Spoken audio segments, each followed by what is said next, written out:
믿음의 자녀를 찾으시는 하나님, 이런 제목으로 은혜를 나누겠습니다. 이 현대사회의 특징 중 가장 심각한 것은 사람 사이의 관계가 점점 더 멀어진다는 겁니다. 요즘 이 어린 시절 우리 성장할 때 우리 형제가 굉장히 화목했습니다. 근데 요즘은 한 가정에 한 아이밖에 없기 때문에 그냥 홀로 사는 것이 요즘 아이들의 모습입니다. 그래서 또 가족 간에도 부모와 이 자녀와의 관계도 너무 바쁘다 보니까 가족 간의 대화가 다 끊쳐져 버립니다. 그런 인간관계를 유지할 수 있는 것이 학교나 또 인터넷, 핸드폰입니다. 그러나 학교에서 동급생과의 관계도 요즘은 상대평가이기 때문에 경쟁과 차별로 인해서 수많은 상처를 받습니다. 그런 상황 속에서 인간관계는 점점 차단되고 나 홀로 살게 됩니다. 인간은 홀로 살 수 없는 존재입니다. 하나님 인간을 창조하실 때 홀로 살지 않고 함께 하도록 창조하셨습니다. 그래서 아담에게 하와를 만들어 주시고 돕는 배필로 가정을 만드셨고, 그 가정이 죄로 말미암아 깨졌을 때 하나님께서 교회를 만드셨습니다. 그러나 사단은 우리 인간 속에 탐심을 집어넣어서 이 관계를 파괴시킵니다. 그래서 인간은 끊임없이 시기와 질투, 미움, 결국 정상적인 삶을 살기 힘든 요즘의 가정과 우리 사회의 모습입니다. 해결책이 무엇일까요? 그것은 바로 우리가 사랑하고 용서하고 섬기며 나눌 때 모든 것이 해결되는 열쇠가 되는 것입니다. 어릴 적부터 가정 공동체에서 사랑을 나누고 또 교회 공동체에서 식구들과 아름다운 교제를 나누어야 합니다. 그 안에서 인간관계를 맺는 훈련이 이루어져야 합니다. 그런데 이 인간관계를 올바로 형성하는 역할을 가정이 제대로 감당치 못하고 있습니다. 왜 그렇습니까? 가정이 점점 더 핵가족화 되었기 때문이고, 너무 또 바쁘게 살기 때문입니다. 또 공부도 경쟁입니다. 열심히 공부해서 친구를 이해해야 한다고 생각합니다. 그러다 보니 함께 어울려서 서로 교제하고 함께 어울려 공동체 생활을 하는 것을 낭비로 생각을 합니다. 그러나 절대 그렇지 않습니다. 교회 안에서 교제는 천국의 비밀을 미리 맛보는 훈련이고, 또 사랑과 용서, 섬김과 나눔을 통해서 인격 수련의 생활을 할 수가 있다는 겁니다. 사랑하는 성도 여러분, 여러분의 자녀들을 언제까지 도울 수 있을 것 같습니까? 여러분, 우리 인간은 한계가 있습니다. 그렇기 때문에 하나님을 매 순간 하나님께 맡기는 이런 믿음의 사람이 우리 되어야 합니다. 이 성경을 보면은 이 왕따를 당한 사람들이 참으로 많이 등장을 합니다. 우리 창세기의 요셉은 배다른 형제 이 형 10명이 주는 왕따를 당해서 어릴 때부터 어려움을 당합니다. 그러니까 17살 때 형들에 의해서 애굽의 노예로 팔리는 아픔을 당합니다. 그 형들은 참으로 무서운 자들입니다. 엄청난 짓을 하고도 22년 동안 아버지를 감쪽같이 속입니다. 그런데도 하나님은 그를 치유하시고 위로하시고 이 위대한 지도자로 만드십니다. 또 모세는 가족에게서 갈대 상자에 버림을 당합니다. 물론 일부러 버린 것은 아니지만 어떻든 가족이 살기 위해서 아이를 갈대 상자에서 넣어서 무시무시한 이 강에 버림을 당합니다. 그러다가 결국 애국 공주에 발견돼서 40년간 공주의 아들로 왕궁에서 성장하지만은 결국 자신을 길러준 바로 정권에 의해서 버림을 받고 광야에서 40년 동안 처절한 이 고통과 연단을 받습니다. 그런데도 하나님은 그를 이스라엘의 최고의 지도자로 삼으셨습니다. 다윗도 많은 사람들에게 미움을 받고 살해 위험을 당합니다. 그러나 이스라엘의 역대 왕 중에서 최고의 왕을 되게 만드십니다.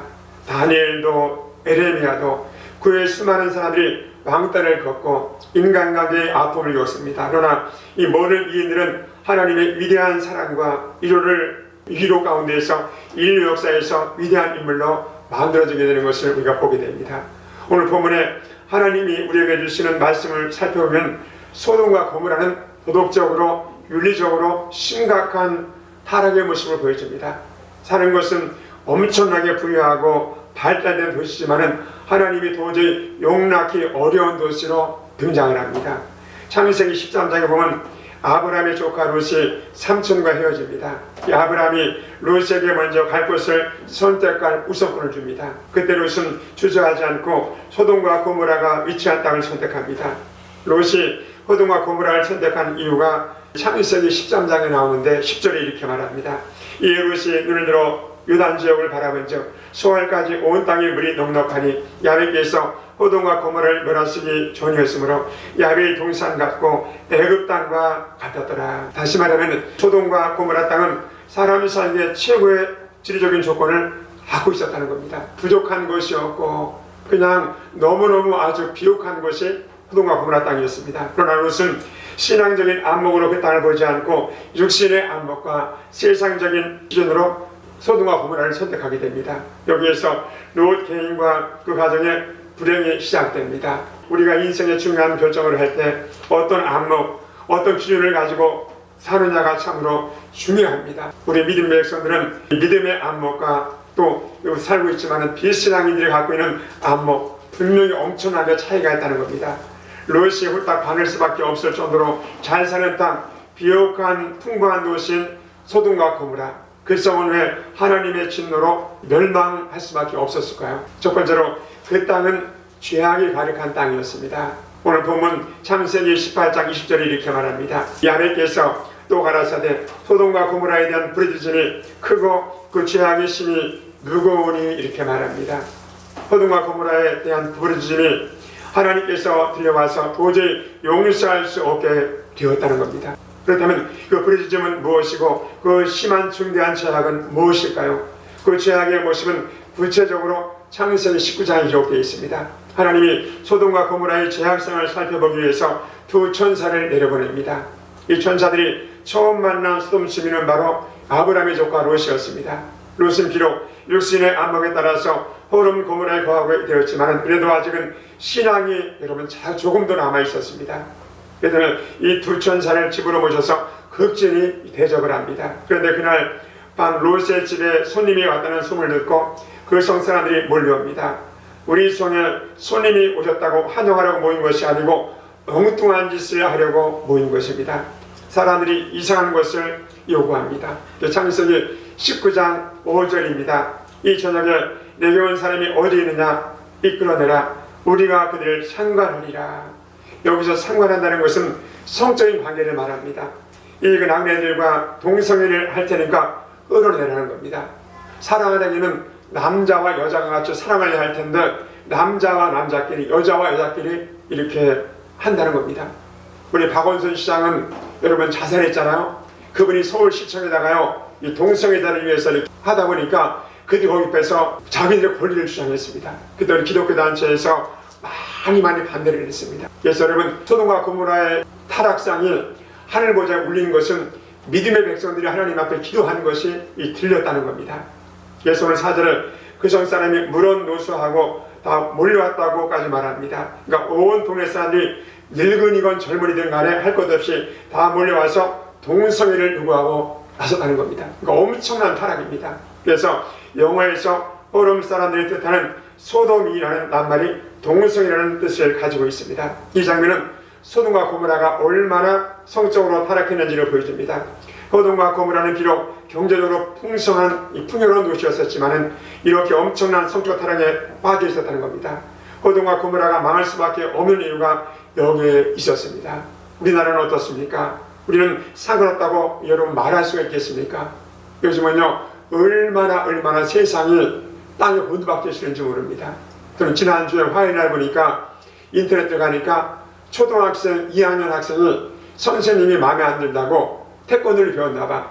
선생님을 갖다 세상에 2단 옆차기로 여자 선생님을 이렇게 발로 차니까 선생님이 피하는 내용이 이렇게 나왔더라고요. 그러니까 이 사도권이 땅에 떨어지고 그러니까 부모의 여러분 권위가 땅에 떨어지고 그러니까 윤리가 땅에 떨어지는 엄청난 시대에 우리 한국도 살고 있다는 겁니다. 그러니까 두 번째로 그곳에 의인의 숫자가 부족했다는 겁니다. 성경이 말씀하는 소돔성 멸망의 결정적인 이유는 바로 오늘 우리가 있는 본문에 나타납니다. 바로 그것이 소돔과 고모라 성에 하나님이 단 10명의 의인도 찾지 못했기 때문이었다 이렇게 말합니다. 기도하는 자 10명이 없었다는 겁니다. 그런데 성경은 뭐라고 말씀합니까? 그 나라 그 사회가 안망한 이유는 백성들이 죄를 짓지 않았기 때문이 아니라 안망할 만큼 의롭고 훌륭해서도 아니다. 그 나라들도 다 문제를 있고 충분히 망할 만한 이유들이 있다. 다만 한 가지 차이는 그 나라에 그 사회에 의인이 몇 명이나 있느냐 하는 것입니다. 그래서 하나님이 만약에 의인 10명만 찾을 수 있다면 그 나라 그 사회는 망하지 않는다는 겁니다. 저는 요즘 한국이 혼돈스럽잖아요. 그러면 좀 국민을 위해서 연합을 하고 이렇게 할 텐데, 과거를 비워둬야 할 텐데, 이 정부에서 5.18 40년 전에 일어났던 광주 사태, 또 어제 뉴스 보니까 세상에 대통령이 청와대에서 발표하는 것이 7년 전에 있었던 세월호 사건을 다시 또 문제화시킨다는 것. 그러니까 국민들이 다 지쳐있잖아요. 자기 부모님이 죽어도 아마 이렇게 이거 표시를 안 할 것 같아. 이 국회의원들이 이것을 정쟁화시켜가지고, 그리고 아니 그것은 인재잖아요. 나라 위해서 싸우다 죽은 것도 아니고, 여러분 소풍 가다가 저 완도항에서 여러분 이렇게 균형이 안 맞아 쓰러진 것인데 어쩔 수가 없잖아요. 그러면 덮을만도 아니고 또 정쟁화시키는 거예요. 그래서 한 350명의 학자들이 죽었는데 한 사람당 여러분 최소한 10억 이상 다 돈을 받았어요. 근데 그 인터넷 사이트에 들어가니까 어떤 패널이 그런 얘기를 했더라고요. 지금부터 6년 전에 최전방에서 목함질에 의해서 두 하사가 이 발목을 절단됐어요. 근데 정부에서 나온 것이 6천만 원밖에 나오지 않았대요. 그래서 어느 독지가가 어느 큰 기업체에서 1억을 그 두 하사에게 줬다고 하더라고요. 그리고 또 하나 나온 것이 이용의 탤런트가 한 사람당 5천만 원 줬다고 하더라고요. 그걸 보고 있으면서 참 웃기는 나라다. 나라 위에서 싸운 군인들은 세상에 저렇게 어려움을 당하고 저렇게 못발을 짚고 다니는데 뭐 잘난 것이 있다. 우리 힘들잖아요. 그들이 아픔을 아는데 국민들이 많이 아파했잖아요. 그러면 이제 덮고 가면 할만할 텐데 또 온 국민이 지금도 이렇게 자영업자도 중소기업도 모든 학교마다 어려움을 당하는데 또 옛날의 모습 가지고 또 정력을 하니까 사람들이 막 지쳐가는 겁니다. 우리 이런 때일수록 하나님 앞에 더 기도해야 할 줄을 믿습니다. 하나님께서 의인을 단 10명이라도 찾으면 소돔과 고모라를 멸하지 않겠다고 아브라함과 약속했기 때문에 천사들을 보낸 소돔과 고모라를 살펴보게 하신 것입니다. 에드워드 기번이라는 학자가 쓴 로마 제국 멸망사라는 유명한 이 책이 있습니다. 이 기번은 그 책에서 로마 제국이 멸망의 원명 원인을 5가지로 지적을 합니다. 첫 번째로 이혼율 급증으로 가정의 파괴, 두 번째로 가중한 세금과 세금의 남용, 세 번째로 비정상적인 쾌락과 유흥의 추구, 또 네 번째로 무분별한 군비 확장과 인구의 감소, 또 다섯 번째로 종교의 타락이었습니다. 로마 제국도 소돔과 고모라도 멸망의 공통적인 원인이 바로 타락입니다. 타락. 하나님께서 이 민족을 이렇게 붙잡고 있는 것 중에 하나가 아직도 어떻게 합니까? 저 시골 구석에서 저 깊은 산 중에서 나라 민족을 위해서 우리 명성교회 같은 조그만 도시에서 눈물로 기도하는 백성 때문에 하나님께서 이 민족을 아직도 축복하고 있는 겁니다. 그렇다면 오늘 우리나라는 어떻습니까? 뭐 부정적인 시각만을 본다면 할지 모르겠지만 우리나라도 이스라엘도 로마와 소돔과 고모라의 복사판처럼 보인다는 사실을 부인할 수가 없다는 겁니다. 어느 하나 다른 것이 있나요? 어느 하나 우리나라가 예외인상이 있나요? 멀리 갈 것도 없이 우리 주변만 살펴봐도 이 사회를 지배하고 있는 이 쾌락과 유흥의 물결, 성적인 타락, 가정의 붕괴가 분명히 보입니다. 오죽순처럼 세워지는 러브호텔, 곳곳에서 도사리고 있는 도박문화, 심각한 이혼문화, 소돔과 고모라보다 더하면 되겠지 결코 덜하지 않고 도덕적으로 타락한 이 사회를 지금도 지배하고 있습니다.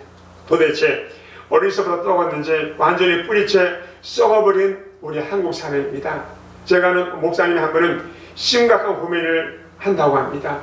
이 성도 중에서 러브호텔을 경영하시는 분이 계신데 밤에 숙박하러 오는 손님보다 낮에 잠깐 왔다가 가는 손님이 더 많다고 합니다. 그 위해서 쏠 때라고 해야 하는데 교회를 떠날까봐 그 집사에게 이런 말을 못하고 있다고 합니다. 우리나라도 심각합니다. 우리 성도가 세상을 잘 몰라서 그렇지 위험세가 넘었다는 겁니다. 그런데 참으로 이상한 생각이 들지 않습니까? 뭐가 이상합니까? 만약 죄악과 타락의 기준으로 따진다면 우리나라도 벌써 몇 번은 망했어야 할 터인데 아직 망하지 않습니다. 그 대제국 로마도 이런 이유 때문에 망했는데 소돔과 고모라도 유황불에 망했다면 우리나라는 왜 아직도 망하지 않은 것일까요? 그토록 많은 사람들이 이 나라의 위기를 지적하고 이러다가 우리나라 큰일 난다고 경고를 하는데 비록 비틀비틀 믿었기는 하지만 그래도 아직 멀쩡한 이유는 무엇일까요? 이 질문에 대해서 오늘 성경이 분명히 우리에게 대답해 줍니다. 우리나라가 망하지 않은 것일까요? 이 땅에 아직 대한민국 땅에 의인이 10명이 있다는 겁니다. 나는 정치에 대해서 모르거든요. 근데 한 2개월 전인가 대한민국 통일부 장관이 한미연합훈련을 하는데 그런 얘기를 합니다. 한미연합훈련을 하는데 북한 정부에게 한번 물어보고 한미연합훈련을 하겠대요. 그걸 보고 있으면서 나는 정치를 모르겠는데 진짜 이 나라가 참 이상한 나라다. 그러니까 장관도 대통령도 국회의원도 국민은 온데간 데없고 나라는 온데간 데없고 그냥 남의 나라에 관심만 있습니다. 여러분, 아직 우리 사회가 망하지 않은 것은 단 한 사람, 아직도 이 땅에 하나님이 기뻐하는 의인 10명이 있기 때문이라는 겁니다. 호동과 고무라는 의인 10명이 없어서 유황불로 태워졌지만 그래도 이 땅에는 아직 의인 10명이 남아있기 때문에 하나님께서 멸하지 않는다는 사실입니다. 우리나라는 새벽마다 나라와 민족을 위해서 기도하는 의인들이 얼마나 많은지 모릅니다. 세계 선교를 위해서 목숨 걸고 나가는 선교사들이 얼마나 많은지 모릅니다. 그리고 묵묵히 가난한 자, 악한 자들을 위해서 헌신하는 복지단체를 섬기시는 분들, 더 나아가서 눈물로 골방에서 또 기도원에서 산속 깊은 계곡에서 부르짖는 중보기도자들 때문에 하나님께서 진노를 멈추고 있다는 사실입니다. 이 나라 이 민족이 역사를 보시기 바랍니다. 우리나라 역사는요 진짜 한많은 역사입니다. 일제 30년간 고난과 압제, 70년 전에 6.25라는 엄청난 비극, IMF 경제위기, 또 남북이 대치되는 군사적인 긴장 상태, 이런 불안을 겪고도 오늘 이렇게 발전하고 하나님의 복을 받는 이유는 무엇일까요? 세계 각국이 한국을 연구대상으로 삼을 정도로 도대체 이상한 나라가 대한민국이라고 합니다. 그래서 분명히 이 땅에 아직도 의인 10명이 남아있다는 겁니다. 여러분이 바로 그런 자가 돼서 나라 위해서 더 많이 깨어서 기도하고 진짜 여러분이 빛이 되어서 세상을 비추는 등대 역할을 하시는 여러분 다 되시기를 바랍니다. 그 의인 속에 들어가려면 우리가 어찌해야 합니까? 우리나라를 아직 망하지 않게 지탱해준 이 10명의 의인은 누구일까요? 앞에서 일반 여러 종류의 사람들, 그들만이 의인일까요? 우리도 그 의인이 되어야 하지 않을까요? 그렇다면 그 10명 속에 포함된 의인이 우리가 되려면 우리가 어찌해야 합니까? 오늘 본문에 보면 호동과 고모라를 망하지 않게 하려고 애타게 간구하는 아브라함의 모습을 발견하게 됩니다. 바로 이런 열쇠를 가진 사람을 성경은 의인이라고 부릅니다. 사실 호동과 고모라가 망한 이유는 이 아브라함 같은 사람, 아브라함 같은 신앙의 자세를 가진 사람이 없었기 때문입니다. 왜 아브라함이 의인입니까? 창세기 15장 6절입니다. 아브라함이 하나님을 야베를 믿으니 야베께서 이를 그로 의로 여기시고 이렇게 말합니다. 이 하나님이 아브라함을 의로 여기신 것은 그가 하나님을 믿었기 때문이라는 겁니다. 우리가 하나님 믿으면 바로 우리가 하나님 앞에 의로 인쳐주시다는 겁니다. 이 아브라함이 하나님과 천사들을 대접할 때 하나님의 계획을 듣게 됩니다. 호동과 고모라를 심판하러 가신다는 겁니다. 아브라함은 정말 깜짝 놀랐습니다. 게다가 아무리 사악한 소돔과 고모라라 할지라도 적어도 거기 의인이 몇 사람이 남아있지 않겠는가. 그래서 하나님 앞에 오늘 묻습니다. 하나님, 그 의인들을 악인하게 멸하려 하십니까? 하나님께 물으십니다. 그러면 내가 어떻게 하랴 이렇게 말합니다. 만약 그 성에 50명 있으면 어찌하랴 하십니까? 의인 50명만 찾으면 내가 용서하리라. 그러자 아브라함은 숫자를 줄이기 시작합니다. 주님, 50명에서 45명, 또 45명에서 40명, 40명에서 30명, 30명에서 20명, 20명에서 1명으로 줄입니다. 참으로 아슬아슬한 기도입니다. 우리도 기도할 때 보면요, 아슬아슬한 기도가 있습니다. 사랑하는 성도 여러분, 오늘 이 장면은 결코 아브라함이 하나님과 숫자 노름을 하는 내용이 아닙니다. 아브라함은 목숨을 걸고 조카 롯을 살리기 위해 기도하는 긴박한 낭떠러지 기도입니다. 여기서 하나님은 아브라함의 자세를 높이 보셨습니다. 한 명이라도 더 살리려는 그 열정, 그 간절함, 그것이 하나님 마음을 감동시킨 것입니다. 아브라함은 정말 조카 롯을 포함해 그래도 소돔과 고모라 성에 의인이 몇 명은 남아있지 않겠는가 이렇게 믿었습니다. 정말로 소돔과 고모라가 멸망하지 않기를 바라는 마음으로 하나님 앞에 간절히 기도했다는 겁니다. 의인을 악인과 함께 멸하려 하시나이까? 결과는 어떻습니까? 창세기 19장 20절입니다. 하나님의 들의 성들을 멸하실 때, 그 롯에 거하는 성을 엎으실 때 아브라함을 생각하사 롯을 엎으신 중에서 내어 보내셨더라.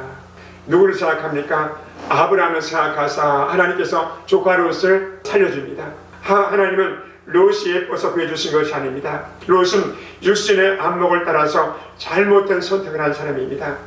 그는 참으로 어리석은 하나님의 백성입니다. 그는 구원받을 만한 어떤 자격도 없습니다. 하지만 하나님이 그를 구원해 주신 것은 순전히 삼촌 아브라함 때문이었습니다. 아브라함이 그 안타까운 심정으로 간절한 마음으로 구했기 때문에 하나님은 롯을 구해 주신 것입니다. 비록 호돈과 고모라에 의인 10사람이 의인이 없어 멸망당했지만 또 롯도 결코 그 의인에 들어가지 못했지만 하나님은 아브라함의 믿음과 또 의를 생각하사 롯과 딸들을 구해 주신 것입니다. 이것이 대단히 중요한 원리입니다.